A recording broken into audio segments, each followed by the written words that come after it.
Among the numerous themes addressed by the Holy Bible, there are some that carry a tone of mystery, where it seems that a hidden truth lies behind the biblical verses, which, even though we have read them multiple times, still elude us in detail.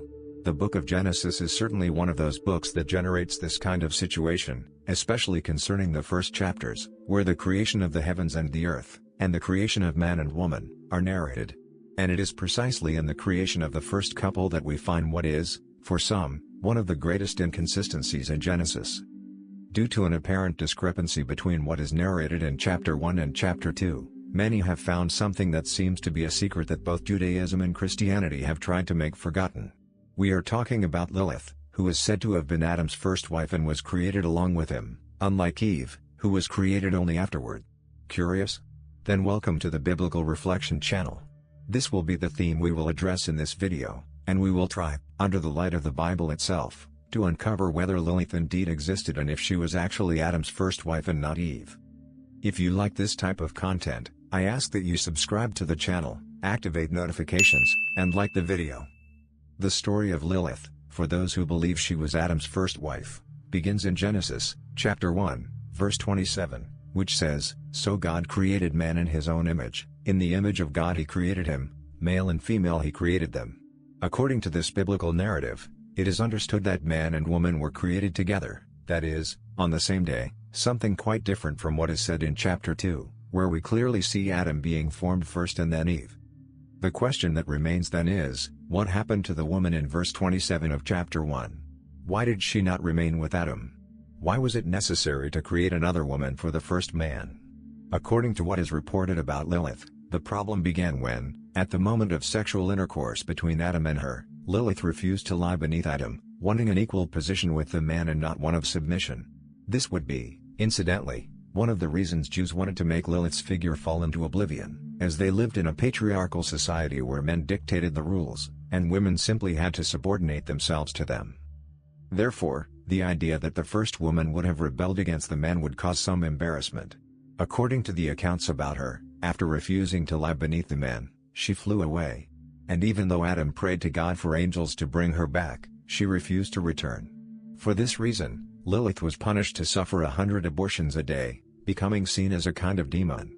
She would also be Lucifer's wife, with whom she plans revenge against Adam, who was now with his new wife, Eve. Lilith disguises herself as a serpent and deceives Eve, making her eat the forbidden fruit.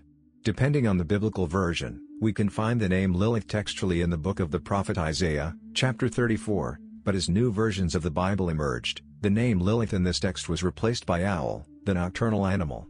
Lilith is also found within Babylonian culture and is seen as a female demon causing the downfall of men through seduction. In this role, she is associated with the moon, adultery, abortion, and sexually transmitted diseases. According to the passage in the book of Isaiah, Lilith is cited as a kind of pagan deity among those venerated by Babylonian culture. In the text in question, the prophet is speaking about God's judgment against the nations, including Babylon, and how they will suffer this judgment. It is worth remembering that the prophet Isaiah prophesied many years before Israel went into captivity in Babylon. However, they already had knowledge about the culture and pagan deities that existed there, and during his ministry, he spoke about both the captivity and its end.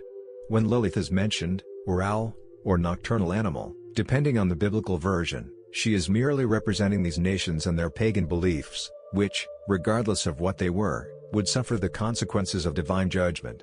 Throughout the chapter, other figures are mentioned, such as the satyr, which would be a creature half man, half goat, dragon, and even the unicorn.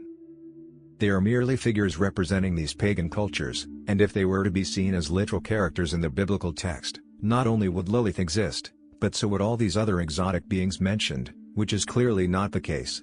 Therefore, the text of Isaiah does not prove the existence of Lilith as a real being but only points to her as one of the countless creatures of the folklore of ancient peoples.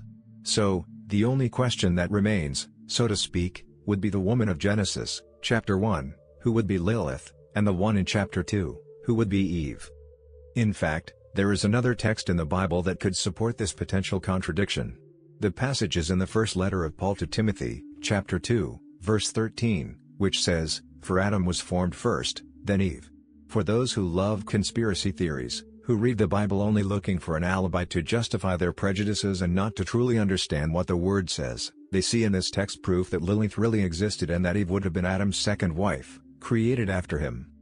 However, all this speculation about a contradiction in the texts or a hidden truth between the lines is nothing more than the product of inattentive reading and a lack of effort to try to understand the words of the text.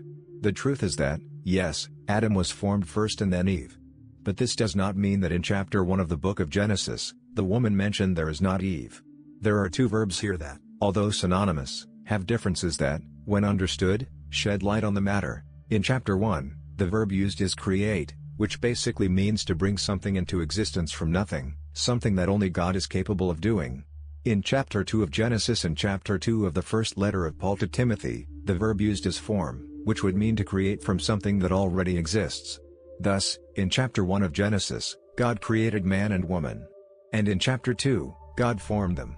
While in the first stage God created the immaterial part of man and woman, that is, the spirit.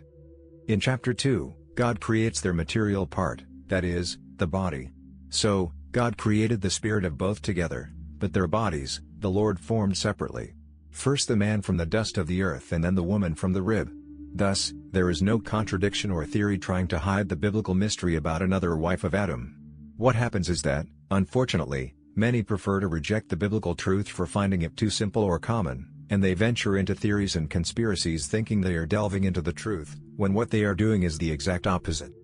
We must cling to the divine truth and understand that even when there seems to be some contradiction, the error is not in the divine author but perhaps in the human writer or in us, human and limited readers, either due to a lack of extra knowledge that would help us understand things that seem confusing or because we prefer to believe in fantastical things that stir our imagination. May this video have shed light on this subject and may you have been edified through it. If you enjoyed it, share it and leave your like to support our channel's work. See you in the next video. And may God bless your life.